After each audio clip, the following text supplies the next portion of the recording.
I'm your host, Katie Halper. And I'm Matt Well, Taibbi. I'm your one and only host, Katie Halper. And here I am to introduce my sidekick, who's auditioning for the role, Matt Taibbi. Katie Halper and friends. Mm-hmm. And friend. Yeah, Katie Halper and friend. My one friend, yeah. Yeah, I think I'm Matt Taibbi, right? That's my line? I think so. That's who you are this week, right? How are you feeling about being Matt Taibbi, as you asked me the other day about myself? Well, it's tax day. About being Katie Halper, not about being Matt Taibbi. Right. I don't know how I feel about being Katie Halper. Yeah. There's a lot to unpack there. That'd be a harder question to answer. We should very narcissistically just rate how we're feeling about ourselves every week. What are you, between 1 and 10, where are you right now? Probably a 6. Oh. How about you? I still haven't gotten to I don't totally understand the concept, so I'm struggling with it. But how you're feeling about yourself? Yeah. I guess, is it like about myself or about how happy I am in general? I'm in a good mood, I'll say that. Okay. I mean, that's probably pretty close to what I was asking. I don't know. Yeah. And Matt, you got your second vaccine? Yes. I just got it. So I'm apparently many people get sick after this second shot. So I'm probably it's going to happen maybe even as we're doing during this. Yeah. Could be good.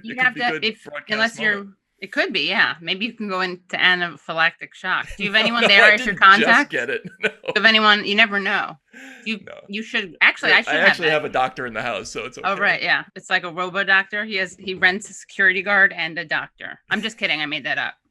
Can we reveal? Well, you have 3 kids under the ages of what? 7. Okay, so I'm not going to say who the doctor is, but Matt has a wife and 3 kids under the age of 7. You do the math. One of them's a doctor.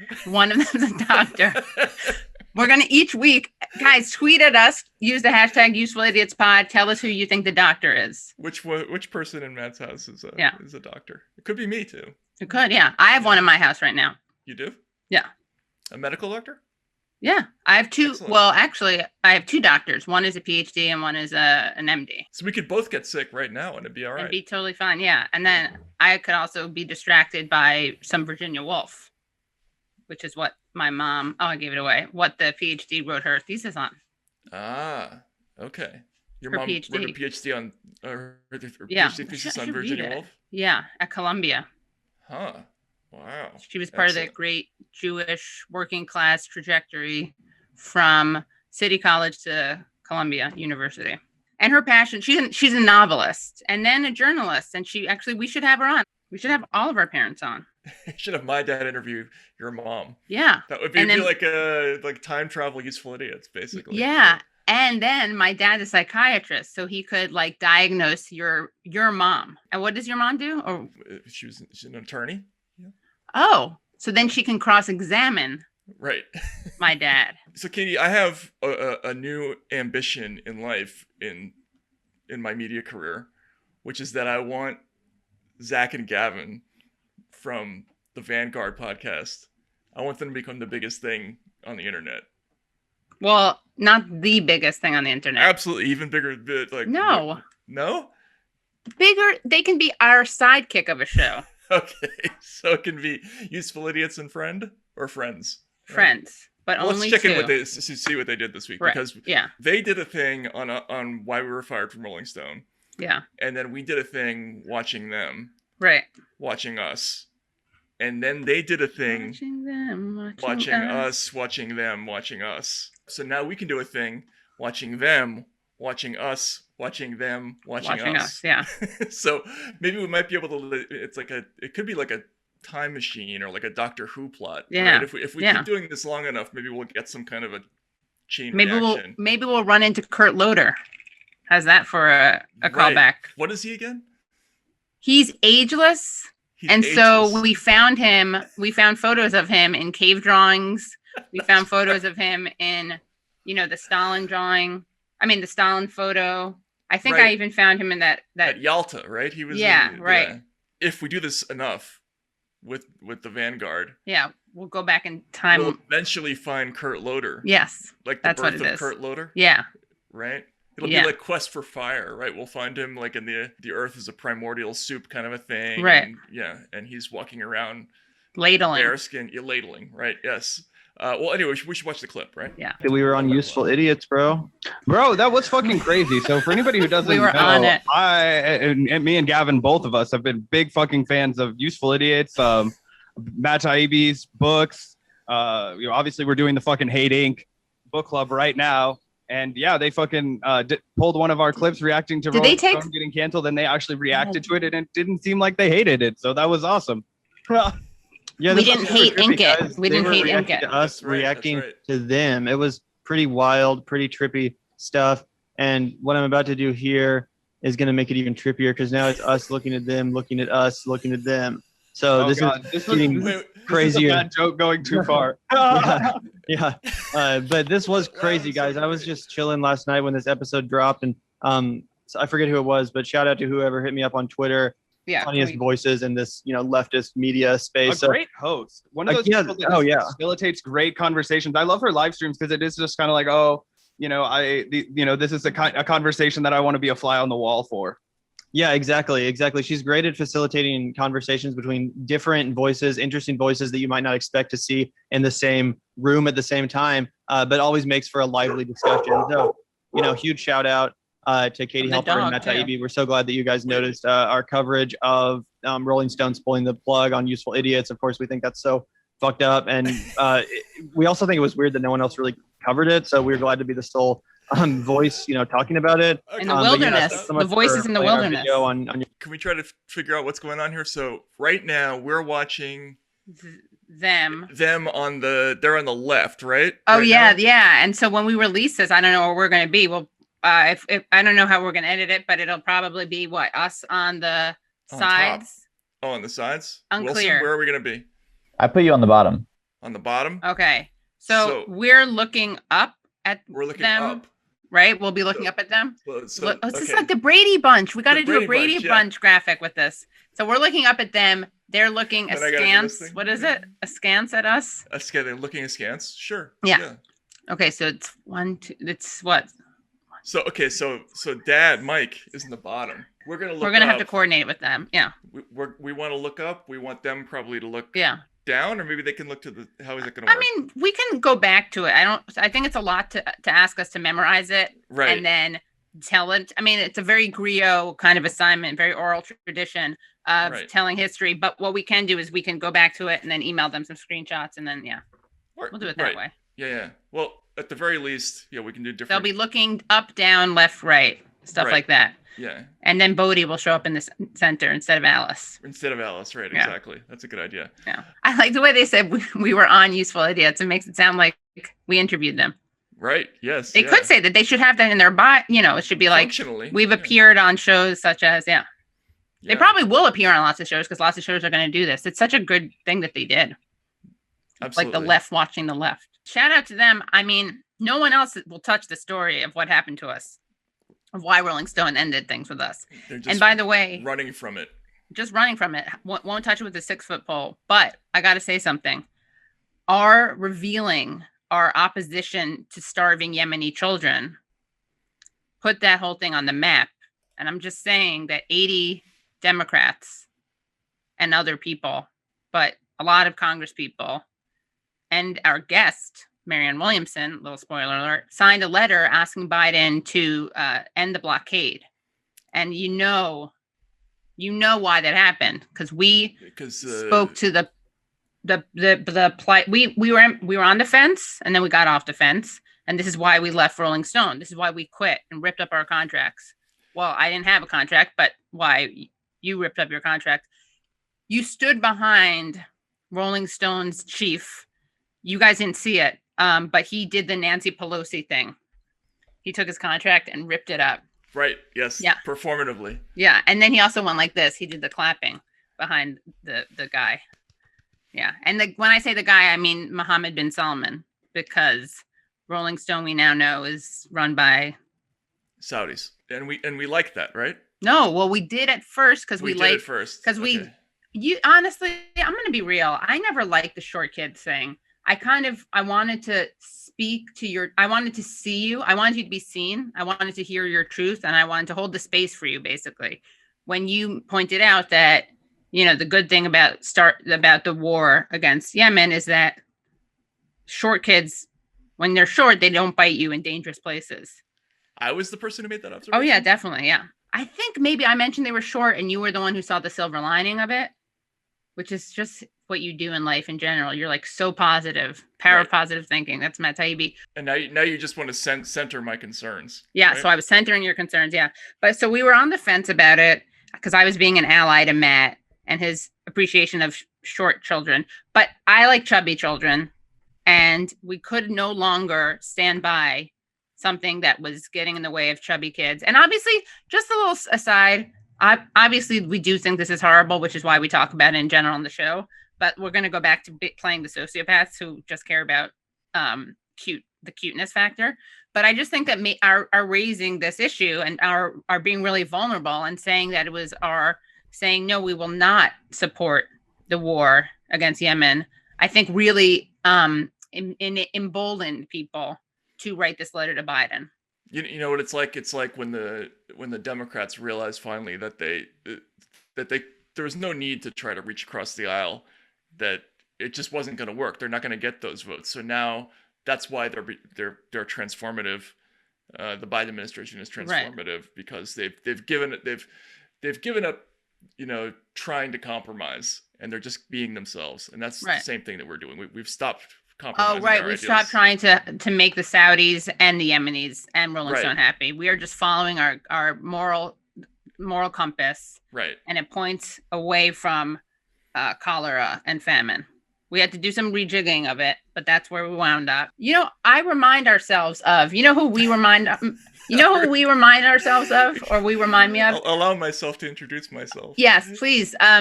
Righteous Gentiles. Do you know who righteous Gentiles were? No. They were the Gentiles who hid Jews during the Holocaust. Uh-huh. And I feel like there's something there. There's some parallel between those people. And by the way, thank you. Between those people and what we're doing with the Yemenis, with the Yemeni children. We're great. The righteous Americans. Yeah. So anyway, as we revealed in the last thing, Rolling Stone would not refuse to grant my demand that Bashar al-Assad be the third host. That just led to a major war between us and Rolling Stone. And then basically what we're doing is we're offering Rolling Stone another chance to have us back. I think they're getting called out on their Saudi connections. But the only way we'll come back is not only if we have Bashar, but if we have a Yemeni child. Right. So our two co-hosts. And because I'm in touch with Bosch, he agreed to not need any, to do it for free. But now full salary for both him and Yemeni kid. And Yemeni kid paid in full salary in Snickers. Oh, was the Snickers? Well, we didn't specify the candy. That's me being I need to center them in their taste. So we're going to talk to him or her. We haven't picked them out yet. They're auditioning. They're sending in videos. They're sending in audition tapes. Oh man, this is terrible.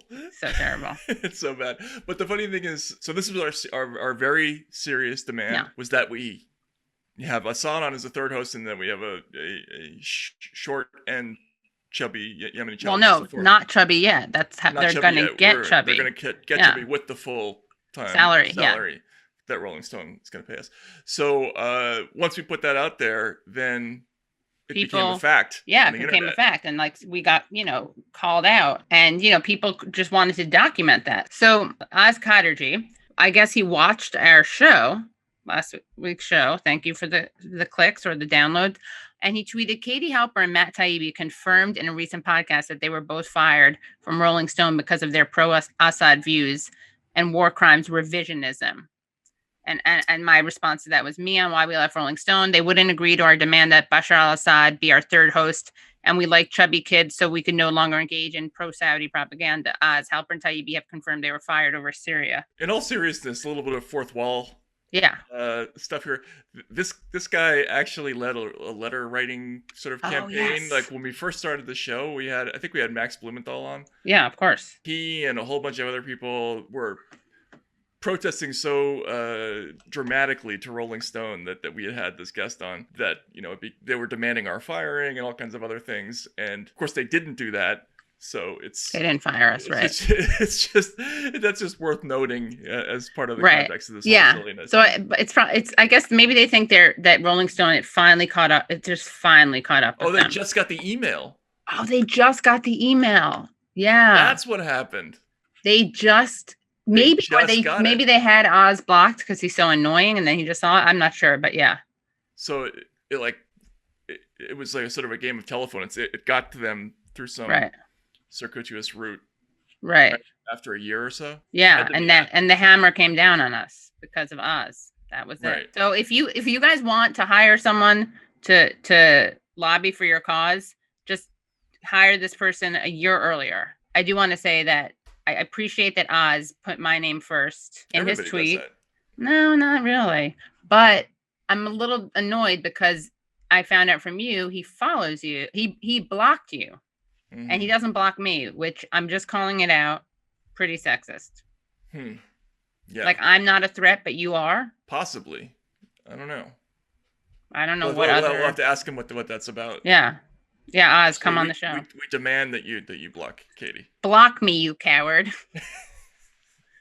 and we would never respond to something like that in an immature fashion. Right. So we clearly won't do something. Yeah, no gags or anything. No gags with the Syria people because they are quite energetic on the internet. They are very energetic. So you tweeted about him, by the way. You wrote, Oz, your ear for satire is unfailing. If you're going to report this, do it accurately. Rolling Stone refused our request to hire Assad as a third host. And Oz writes back, sure, Matt, it's always satire. You crack jokes while your guests cover up atrocities. Rolling Stone had enough, so you crack some jokes about that too. You're the punchline, though. Now that Matt has quote tweeted me, the mentions are swamped. The mentions are swamped? What is he talking about? Sounds like some weird biblical sounds like shit. Find the rationale a little bit. Yeah, find the rationale. Yeah. The mentions are swamped. That's we got to use that. That would be a great tagline for the show. Useful idiots. The mentions are swamped. The mentions are swamped. I think that's a t-shirt idea. We got to write Definitely, that down. Yeah. We got to write that. The mentions are swamped with people going, actually, Assad is innocent, you head chopper. This is the sewage he piped straight onto Rolling Stone's platform. That's kind of a mixed metaphor, isn't it? This is the sewage he piped straight onto Rolling Stone's platform. Yeah. Well, you could pipe something onto a platform, probably, right? Yeah, you could. Yeah, I guess so. Yeah. Right? Yeah. Someone wrote a good response. If you literally believe that Katie Helps and Matt Taibbi asked Assad to be the third host of Useful Idiots, I got some beachfront property in Arizona, I'll sell you. He's not a head chopper, but he supports head chopping, I would say. Oz? Anyway. Yeah. I mean, that's where he comes down. On the Syria question. So what are our t-shirts again? Find the rationale. Yeah, find the rationale. The mentions are swamped. The mentions are swamped. Yeah. Was there a third one? How about block Katie Helper, you coward? Block Katie Helper, you coward. Or we could be more generous and just make block me, you coward is pretty good, right? So I'm gonna put the t-shirt ideas list. Yeah.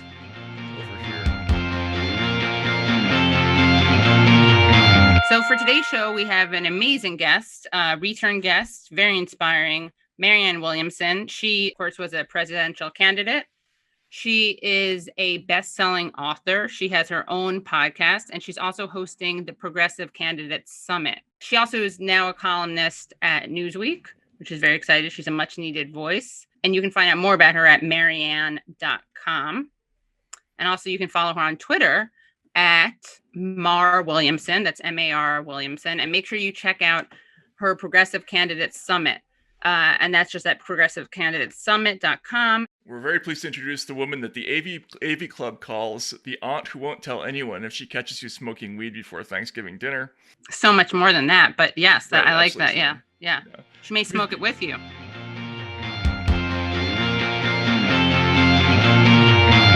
Well, very excited to have Marianne back on the show. Marianne Williamson, thank you for joining us. Thank you. It's always fun to be with you.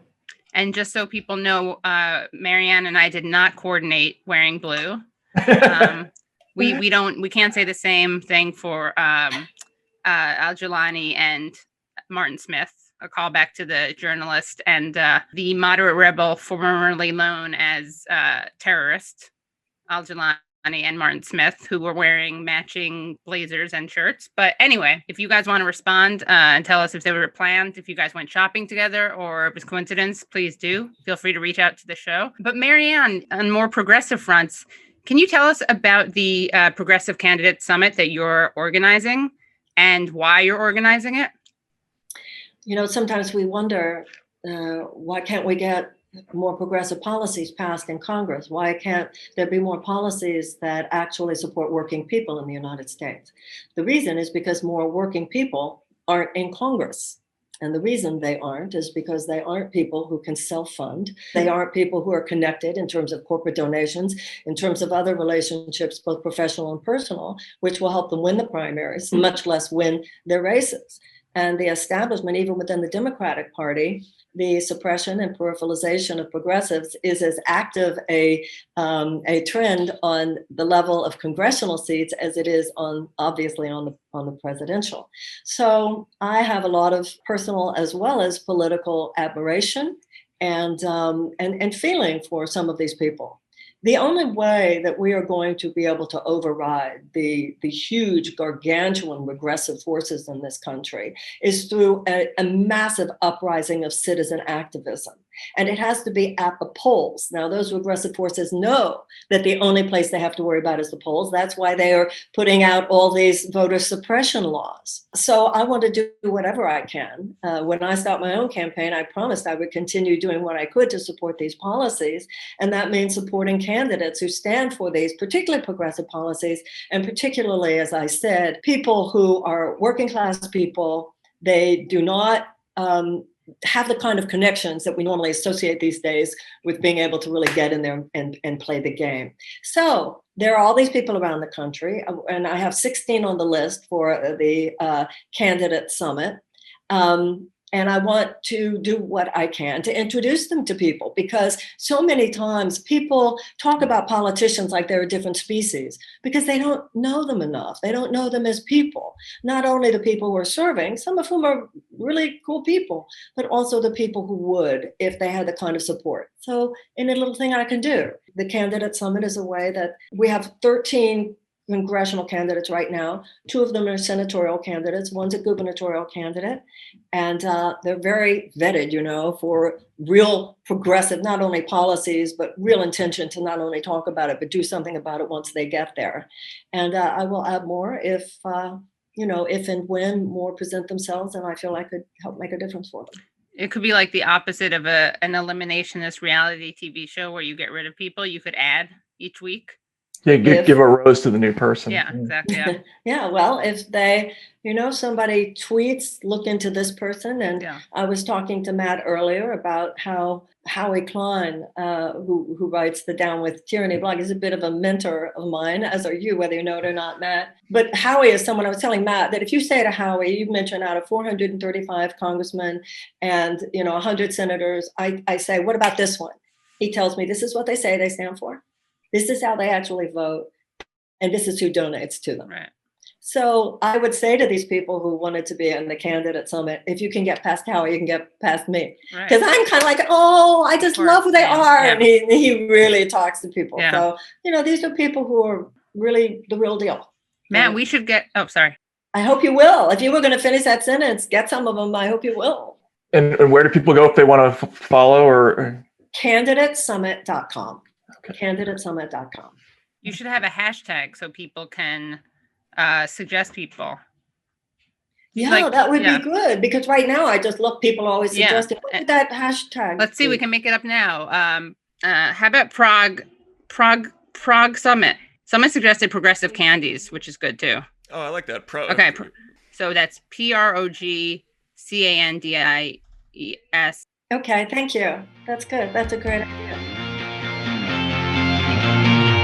The discussion with what's happening in Yemen is an important one. Oh, the Dems are dragging their feet, though. We have to do a whole other episode on that. Yeah. More than dragging their feet. And this is another example of what we were talking about earlier with Biden.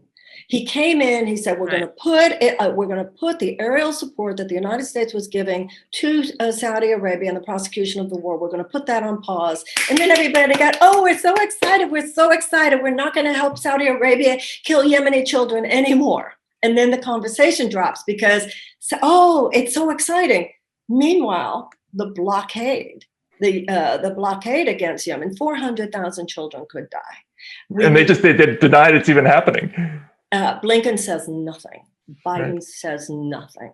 Mm-hmm. And to pretend that this is not an offensive part of an offensive, that's how they get out of it. It's not offensive, but it is. Right. And they're also saying, we don't want to talk about it because it could be used as part of their negotiation. You shouldn't use starving children as a pawn in as a negotiating factor.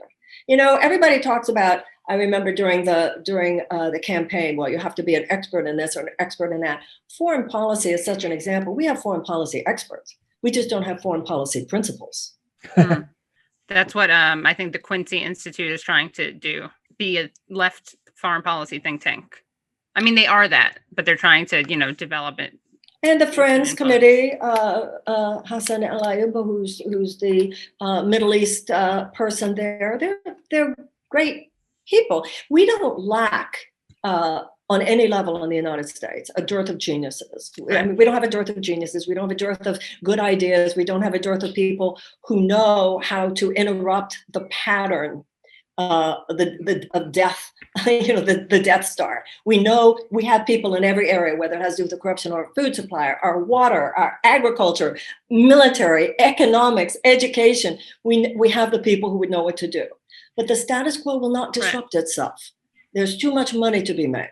And the institutional forces of resistance to allowing the people who have great things to say and great gifts to give is stunning. And the only, as I see it, the only answer is if enough American people wake up. And I do think it's happening. It's just, will it happen fast enough? It's funny, how are they phrasing? What are they calling the kids in cages now? They have another word for it. Migrant facilities, I think is the... Yeah, but it's like, in some ways the Dems are good at that Frank Luntzian stuff. It's just they're not good at it for doing good. They're good at it for covering their asses. Yeah, we're not supposed to call it a crisis. We're supposed to call it a challenge. I do think they have far better intentions.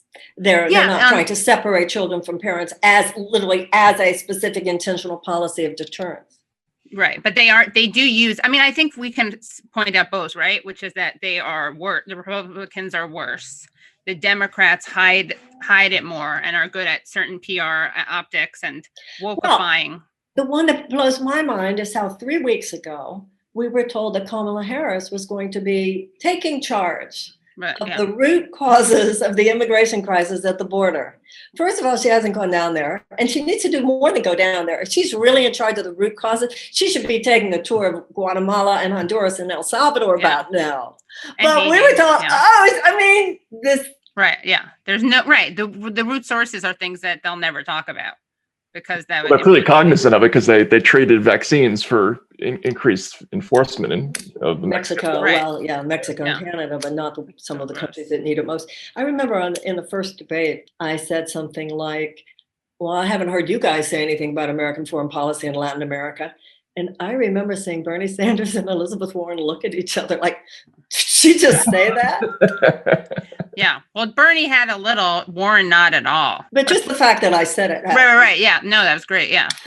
Remember how he got dragged for going to Nicaragua? Yeah. So ridiculous. Anyway, how's your relationship with Bernie? Are you guys? Well, I don't have any real relationship with him. I had a wonderful, I had been a big supporter back in 2016, very early, and there had been this scene in Los Angeles that was really, I'll tell you something you might appreciate actually. It was very early in the 2016 situation. I had him speak. I used to do these conferences called Sister Giant conferences. I had never met Bernie before, but I was a huge fan. And so I asked Bernie if he would speak at the conference. And his people obviously were just starting to put out their tentacles, right? So he said yes. And it was in Los Angeles. So we're in this hotel ballroom, a lot of people, there were about 1,500 people. Bernie gave this very Bernie talk. And then I had come up on the stage they were doing the Q&A. Somebody says to him, Bernie, are you going to run for president? And Bernie says, if I do, would you be there? Would you be there? Right? Because he's checking it out. He wants to know, would you really be there? So the whole room stand up, yell, yeah, we're mad, we're not going to take it. And I say, stop. And Bernie doesn't know me. Bernie's kind of surprised. I say, stop. I say, if I were Bernie, I would not be that excited by what you just did. You just got an adrenaline rush. It was like you threw white sugar candy bars at him. We're going to start this thing over again, please. I'd like everyone to sit down, and this is going to be done in silence, and we're going to start over. The question is this. The question is, if Bernie Sanders runs for president, will you really be there? Not will you jump up and down? Yeah. Will you work it? Will you get online? Will you talk to people? Will you send money? Will you really, really, really make it happen? And please think about this, because I only want you to say yes if it's really true. And then the way I want you to say yes, please, and this is done in silence, if you get to the point where there's a real yes for you and the level of support for Bernie Sanders to run, please stand up. And the room, at first, slowly, and people would like stand up, and there would be the most beautiful things. Some people would just stand up and go like this. I remember one man who went like this. So for people just listening, that was the peace sign, and the whole room stood up. The whole room, it was like, but they got it, like, and it was so profound, actually. And I remember I actually have a photograph of Bernie looking back at me. Yeah, he must have been like, what the hell are you doing, Marianne? No, he got it. It was the whole room got it. The whole room got it. It was very profound. And then something else he did. When I was first running, like the first debate, Jane kind of looked at me like, why are you here? Really? But and you could tell his body, but she did not remain that way. Yeah. Please don't get me wrong. They just didn't understand. They were not rude. They just didn't get it. The more they heard me speak, the more they changed. And then one day, when it got really bad, when the attacks on me, when the crystal lady, woo-woo lady, let's make fun of Marianne Williamson today, let's lie about Marianne Williamson today, was at such height. It was the New Hampshire Democratic Party convention. And there were a lot of people there, and I was walking down the hall, and Bernie was coming towards me, and he was surrounded by a real entourage. And I said, hi, Bernie. And he didn't hear me, but apparently somebody must have told him, oh, we just passed Marianne Williamson. He made a U-turn, a quick U-turn. He took me under his shoulder real tight. He said, are you okay? Don't let that liberal bullshit get to you. That's so great. That is fantastic. Wow. All right. That's our viral clip right there. Yeah, that's the mensch. The mensch. That's the mensch. And he hugged me so tight, don't let that liberal bullshit get to you. Great. Well, I was going to ask, what was the your big takeaway or lesson from the run, your presidential run? But that sounds like a pretty good one. I should have fought back. Right. Should have fought harder. Every time they did an article, I should have gotten on Facebook Live. I heard you on the Crystal, Kyle and Friends podcast talk about how that was a big mistake that you made. Well, you said that you got bad advice on it. You said that in your gut you knew. Well, and listen, I believe I'm 100% responsible. Sure. I say I was you weren't ill-advised, blamed. it was still, Right. Yeah. It was still, yeah. I was told, don't speak to it because that brings attention to it, which is ridiculous because the attention was there. Right. No, but I think that is a calculation that's sometimes hard to make. Like, do you bring it up? It's. I think there must be some math on it. Well, there must be some formula, right? When it gets to this level of exposure. It was so ubiquitous, and right. I can't be sure it would have made that much difference, but it was successful at making certain people think they were too smart to come hear me. Right. People who came to hear me, as you know, Matt, you were the day we met in Iowa, people who actually came to hear me heard something different than they had led to believe that they would hear. And Absolutely. were very acknowledging of it, and sometimes in very kind of emotional ways. How much of those attacks do you think were organic, and how much of it was just inertia with the way the press behaves, or how much it was like astroturfing? I mean, have you parsed all that out? And in the moment, was it just overwhelming? Like you just weren't prepared for that level of attack? Well, it was calculated smear. There was nothing organic about it. It started 3 days later. I think Perez lifts an eyebrow and Anderson Cooper gets on and handles it. So within 3 days, the same words were everywhere. The same words. It's like something out of the Middle Ages and the witches, right? She's dangerous. She's crazy. I never made an anti-vax statement, but I questioned mandatories, and in a crude way. I admit that. I mean, there were certainly little things that you could take out of context or that I spoke in a way that I shouldn't have. Nothing that was fundamental to my message about any of those things, whether it had to do with big pharmaceutical companies, antidepressants, vax, nothing would I take back what my actual message was. But if somebody takes a little sentence and is willing to do what they're willing to do, yes, I was appalled by it because I found how many people really didn't want to hear what the truth was. Or if, once again, the main problem was people thinking they were too smart to even come hear me. So if you don't have a chance to really say what you believe, and yeah, it was very painful, obviously, it was very painful. But you know what? I want to tell you something about men and women that I think is interesting. Sure. Yeah. I regret getting out when I got out because I could have stayed through New Hampshire. And I think some people would have been surprised by some things. But I have to tell you, there was a difference between what my male friends said to me and what my female friends said to me. There was definitely a gender difference. My female friends were, oh, you're in such pain, let it go. My male friends were, do not get out. There's still time on the clock. Joe Louis regretted I don't know sports, but they were all using sports analogies. He regretted till the day he died. He didn't get up one last time. And I've thought a lot about that. And I needed more people to say, get up and get out there and fight. So much of my life had been about becoming gentler. I wasn't prepared for something where I needed to be tougher. Wow, that's a great message. Yeah. All right. All these sports, and I said, I don't know the game. But they kept telling me, you were this many feet from the yard line. I don't know the You're like, I don't know anything about another analogy, please. Yeah. Well, I wonder if it's also because women are just used to that kind of treatment. And so they're more resigned. And men were kind of outraged on your behalf. That's why I'm so, now I know how to just block somebody, Right. Oh, you hate me? Right. Oh, darling. Right. Well, I mean, not to pay a compliment to the men, but that was something that Trump clearly figured out about how the internet works, right. Which is that when they throw something at you, just throw it back at them and just pretend it didn't happen. And well, the way the media works, as you know, sometimes the truth is not what they're interested in. Right. And it was so interesting with reporters and interviewers how. And I'm sure that you had some of this experience when you heard me in Iowa. You didn't know what to think, but you're an ethical journalist, so you reported on what you actually saw. And when you're on television and you're interviewed by people, it's so interesting because you can see it in their eyes when they see you're not who they might have thought you were. It was interesting. Some people were like pleased. Well, how nice. Right. People, it's almost like I'm sticking to my story, bitch, no matter what you do. Right.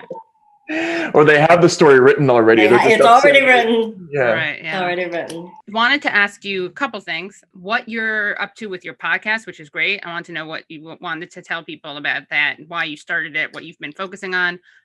Also, the role of your father in your life and specifically that country he took you guys to. I think a lot of people may not know that story. It's amazing. And if you remember, because you talk so much about the assassinations of the Kennedys, of Martin Luther King, Malcolm X, if you remember where you were when you heard about those. I do. The podcast, I've been doing a podcast. There was, I have within me, they're integrated. And I think within the society, they're more and more integrated. But in the past, they have not been so integrated in the society. Those of us who are interested in personal transformation and those who are interested in political transformation.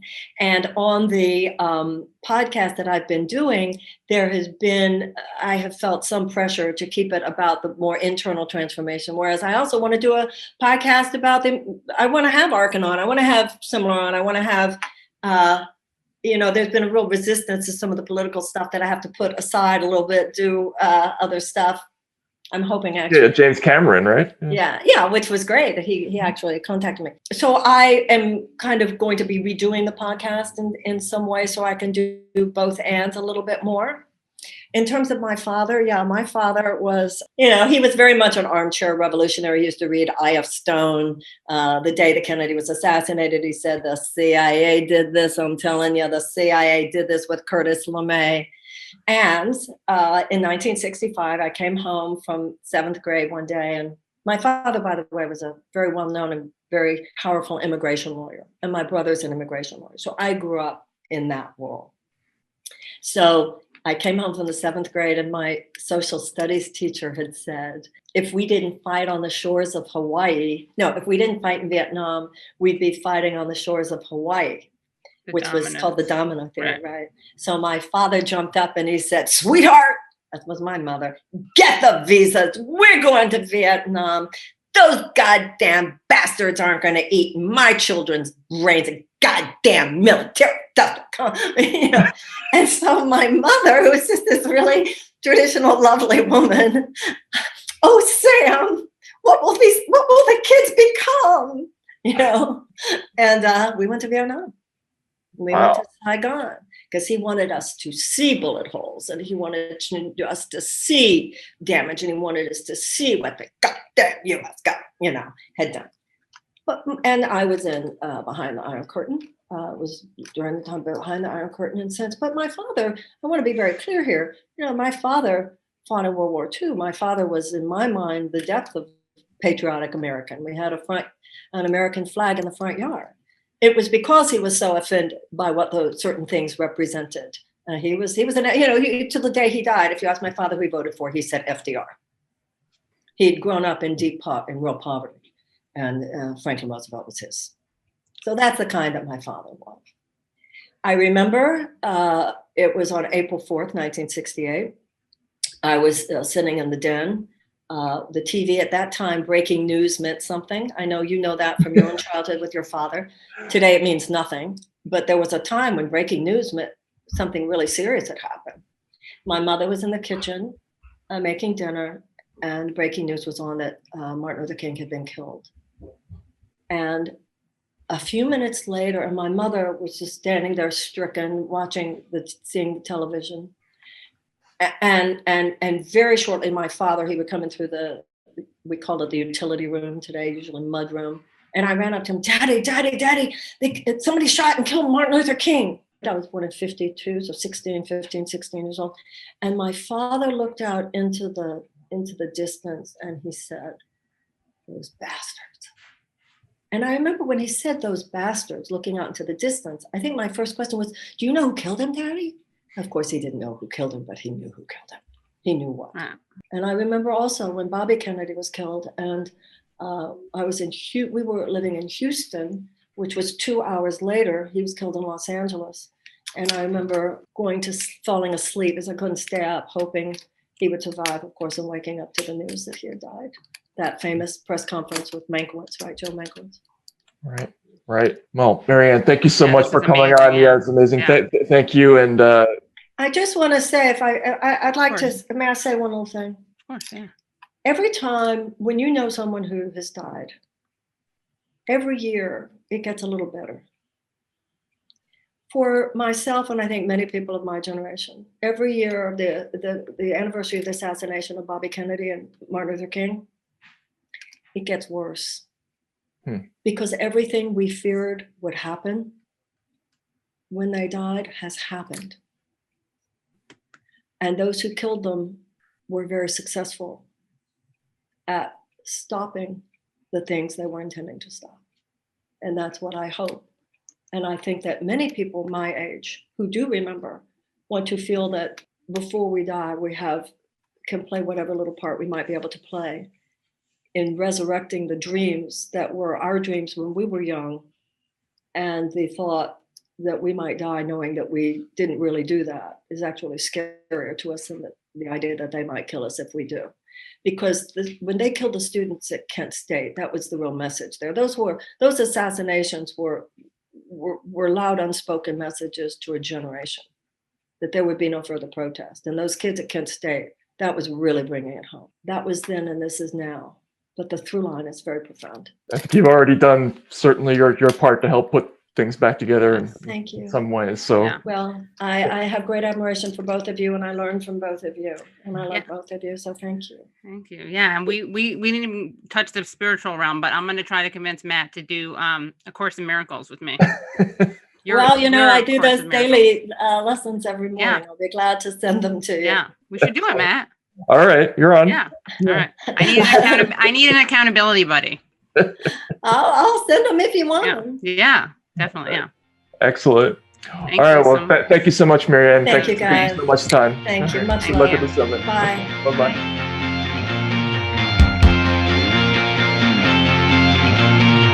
She's very smart, and it's funny. And I wrote this when she ran for president. She is completely different from what the press wrote up about her, actually, and she is very serious. Has a lot of really interesting ideas, and in fact, why don't we let's tell people why we really broke it off with Rolling Stone. Rolling Stone, a certain journalist at Rolling Stone wrote a very unfair piece. They wrote an article about Marianne Williamson, and it was not flattering. And we said, you retract, you delete that article. Across this line, you do not. Well, we gave them the grace period. We gave them a year.